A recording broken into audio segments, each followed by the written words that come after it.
Hello BookTube, it's Leia here, and today I'm doing my somewhat belated American Gods review. So I read American Gods by Neil Gaiman in April as part of the Tome Topple readathon. I finished it, however I did not particularly care for it, which if you watch my channel at all, or if you follow me on Twitter, you probably know. I gave the book 2 stars, and the only reason I gave it 2 stars is because the writing is technically sound. I can't fault Neil Gaiman for being able to write sentences, put them into paragraphs, and have them make sense.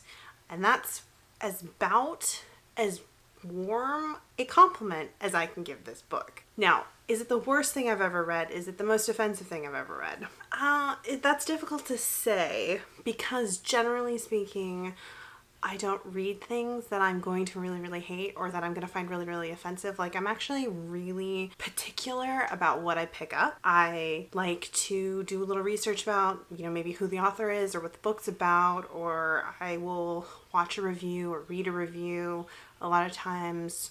So I tend not to stumble across books that are going to be one-star reads. And I certainly don't tend to finish them if I do accidentally pick up a book that I'm going to hate. So is it the worst thing out there? That's a better question. No, obviously not. There are a lot more offensive things. However, it's one of the worst things I've read just because I usually don't subject myself to this kind of thing. And I think that plays into also one of the reasons why I hated it is that Neil Gaiman, one of the reasons I picked it up is that Neil Gaiman is kind of like a pillar in the fantasy community, especially the magical realism fantasy community. I've never really read him, which seemed like, not a shame, but seemed like something I should rectify because he's a pillar. And so to have someone who has its sort of place in the genre and dislike the book on so many levels, that just increases the irritation level I think I had with this. It certainly didn't help that I had a few friends who just kind of blindly loved this book, and I really was stuck thinking, has everyone just drunk the Gaiman Kool-Aid? Because I don't get this at all. And then, of course, the other reason I picked this book up was because the TV show is coming out. And I was actually kind of interested in watching the show, and reading the book has literally killed any interest I had in the show. But anyways, let's get into it. So it's a fantasy novel that takes place kind of in the Mississippi corridor. Let's put it that way.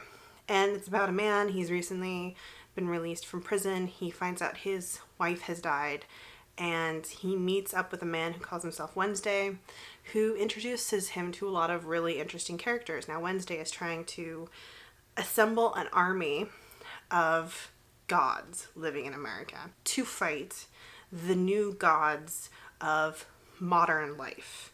And so the whole point, the premise is really that as people from other countries with religion and gods came to America, they brought their gods with them, and the power of those old gods has been waning over the years as American culture has in some ways homogenized, and also as Americans have forgotten the old gods and to many degrees begun to believe in new gods like media or the internet. So there's a lot of different themes going on here, and conceptually, like thematically, the concept of, people bringing their old gods to America is interesting. The one thing I did like about this book is at the end of many of the chapters, there would be a little section called Coming to America, wherein Gaiman would detail a way in which someone from another country brought, like, leprechauns to our country, or djinn to our country, or something like that. And those sections were actually pretty interesting. And I think if you only had those parts of the book and you bound them up into like a little short story collection, I actually might have liked that, because he didn't really give himself space to be really offensive in those necessarily. I'm not an expert on all the cultures he talks about, so it's possible he was, but there was the whole Shadow Wednesday plot that I just disliked on so many levels. So let's talk about why I didn't like it. On a just totally fundamental level, I found Shadow, who is the main character, dull.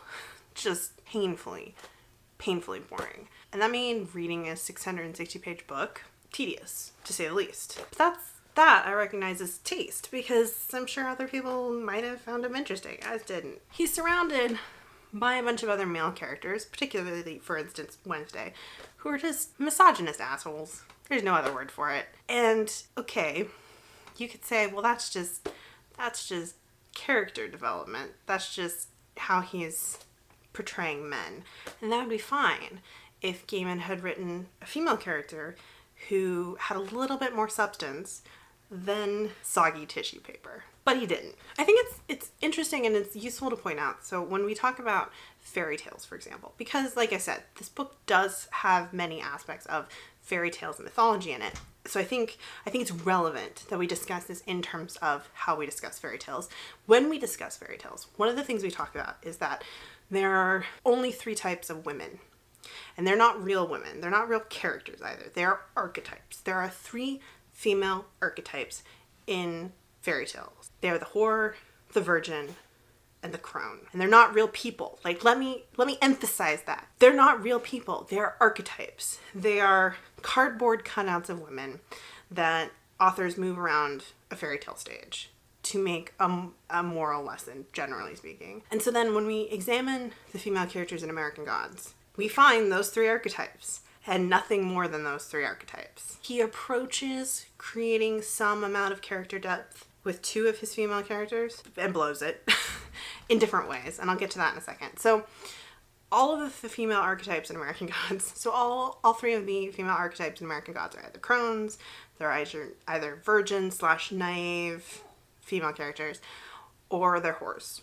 Literally whores. A lot of them get fridged. Like multiple of them, several of them get fridged. You know, this is an old book, so it's been around since like 2000. So from here on out, there might be spoilers. I'm just gonna say that because I can't do this. I can't have this discussion. This is a discussion, not a review, by the way.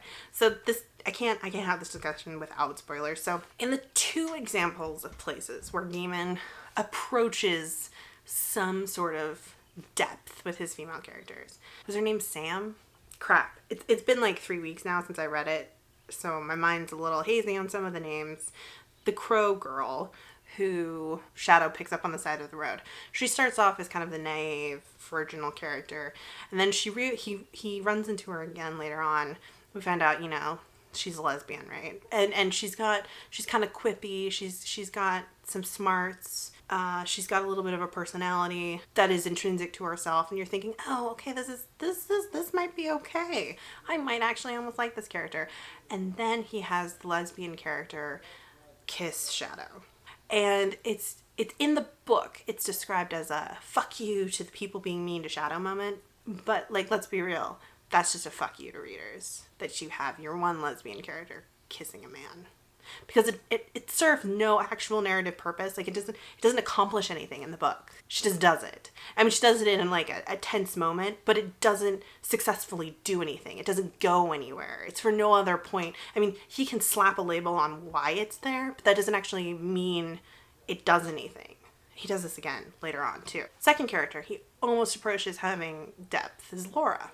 And that's Shadow's dead wife, who comes back from the dead as kind of a walking corpse. She's kind of interesting, actually. Unfortunately, she died in a car accident cheating on him. She literally died in a car accident sucking off his best friend. So immediately, from the beginning, she goes from being kind of the angel that Shadow has on a pedestal to being a whore. Okay, so that's where we start with. And as the book goes on, she has as much agency as a dead woman can have, right? And it's kind of interesting. But then, at the end, she doesn't exactly kill herself, but she impales herself to kill Loki, or to harm Loki.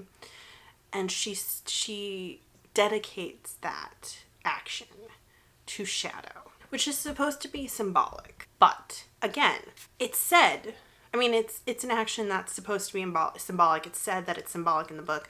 But again, it doesn't actually do anything. Like, you can say it's supposed to do something till the cows come home. But in the nuts and screws and bolts of the book, it doesn't do anything. Because she does it when Shadow has already arrived at the ridge. And he's already planning on saying what he's saying. He's going to say to the rest of the gods. And all that sort of stuff. And he doesn't win anything.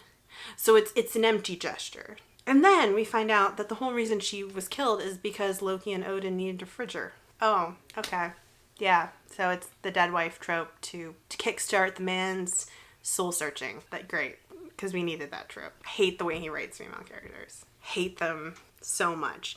And like, I can ignore tissue thin characters if the rest of your characters are equally tissue thin, or at least if the rest of your characters don't go around talking about women as though they are nothing more than holes to be fucked, which is what the rest of his characters do.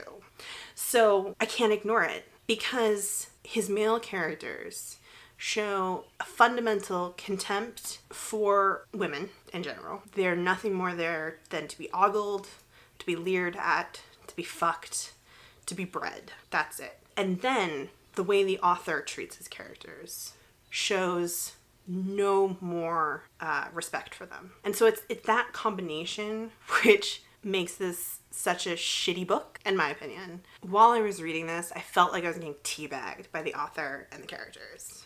And that is never a pleasant experience. I mean, unless that's your kink, in which case, okay, you do you, but it's not my kink. I mean, I finished this book, and the first thing I had to do was like look at my library and go, okay, female author, female character, because I have to wash that taste out of my mouth. Let's talk about his male characters a little bit more, because I really didn't like them any better. I found Shadow, like I said, extremely boring. He had so little personal agency, and I think in some respects, yes, that's the point. Possibly he's trying to display depression. Okay. And I maybe could have gotten behind that if everyone else in the book wasn't so goddamn unpleasant. I found Wednesday incredibly unpleasant. Just horribly unpleasant. And the way that the book is framed, since we are from Shadow's perspective, and Shadow likes Wednesday for, I mean, more or less. He never objects to him. He, hangs off the tree for him. He holds his vigil.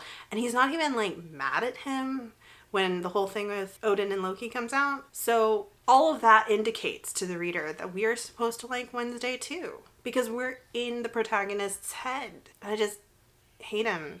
Hate him so much. He's such a bastard. I can't really speak critically too much on race issues. I am a white girl. And so that's not my arena, and I don't want to step on any toes. It's also not something I've studied extensively. So I don't want to speak for anyone, right? But it really gave me a creeping, uncomfortable feeling when we are presented with the reality that Odin looks at white blonde girls as great objects to fuck and not get pregnant. But the second he needs to create a disposable son, he finds a black woman and fucks her. And I'm using those terms on purpose. Those really offensive terms on purpose, because that's how the women are looked at and spoken about in this book. That is the situation the author creates in the book. And I think is really playing on some stereotypes about black women's sexuality and black women's sexual agency. And there's a lot of really weird imperial colonial undertones in that. And it made me extremely uncomfortable to read and really didn't help my opinion of the author or the book. That's all I'm going to say on it, because I don't have the language or the experience or the position, the platform to talk on that anymore. But I think it's something that I can't ignore either altogether. And it just all ties into like the pervasive misogyny in the book. Another moment at the end is after Shadow's return to Lakeside, and the sheriff is basically contemplating killing himself, and Shadow decides to rewrite the guy's brain a little to convince him not to kill himself. And he does that by telling the guy to pursue a woman. Another woman in the town, another minor character. That's what he needs to live for. He needs to go after her, and he needs to marry her. It's just so predatory and gross, and again, negates any sort of agency the female character might have. Underlines that the writer doesn't look at his female characters as people with agency. And that's really fucking annoying. I mean, there's a couple other quotes I remember underlining. Like, there's this mention of, that was the other thing I wanted to talk about, just briefly. I hate rampant nostalgia, but I'm a millennial. And so we have to deal with a lot of, like, anti-millennial sentiment that is crouched in terms of like hearkening back to the good old days when life was better, right? And I mean, every generation puts up with this, but I mean, it's really strong against millennials nowadays. So I really hate rosy lend nostalgia. I would never want to live in a previous time period because women had less rights, queers had no rights, you know, slavery has been a thing. But like the past has been a really shitty place for a lot of people. I would never want to go back. And then on top of that, I mean, like, you know, you go back 100 years and you don't have electricity, okay? So don't come at me with like your 1950s good old day sentimentality. I have no time for it. I literally have no time for it. And there is this rosy tinted nostalgia underlining this entire book because Shadow hooks up with the old gods and the old gods are trying to fight the new gods. Now, of course, all of this is just a ploy between Odin and Loki, but there's still this, like, the way all of the old gods are framed, it's in this very, like, intriguing, cool light. And whenever we talk about the new gods, like Medea, who is, again, is a woman who tried to have it all and couldn't have anything but a career. Like, oh, good. I'm glad we touched on that trope. Yes, that's what we needed. Or Internet, who is a pasty, disgusting, McDonald's slurping, you know, white boy. But it's also not everything the internet is. There's just this like extremely anti-progress sentiment throughout the book that I hated. So like I was predisposed not to like the old gods at all, who are, you know, a bunch of raping, murdering, pillaging people who demanded sacrifices. But of course our protagonist likes them for just really no reason. I just hate it. And the fact that it's just like held up on this pedestal is just, I don't get it. And the characters are awful. He really cannot write characters. Or he can't write characters who aren't rampant dickbag misogynists. Which, I mean, that's all you can write. I don't know what that says about you. Nothing good, though. Those are some of my thoughts on American Gods. If you've read a lot of Gaiman, feel free to tell me down in the comments if American Gods is a typical example of his work. The only other thing by him that I've read is Good Omens, and I think Good Omens has a lot more Terry Pratchett in it. Though I have not read it in a while, and now after reading this I am really concerned that I would not like Good Omens if I reread it. Let me know if American Gods is a good example of his work, if it's typical of how he writes characters, and hopefully this has not completely scared you off from trying my channel. Like I said, I usually don't read things that I genuinely dislike, just because if I do start to genuinely dislike it, I'll just DNF it. The only reason I stuck with this to the end is because everyone else seems to love it and I don't, and so I had to get to the end to see if it would like somehow change my mind, and it didn't. And I just really wanted to try to understand, and I don't. So yeah, anyways, that's been this review. I'll see you guys in my next one. Goodbye.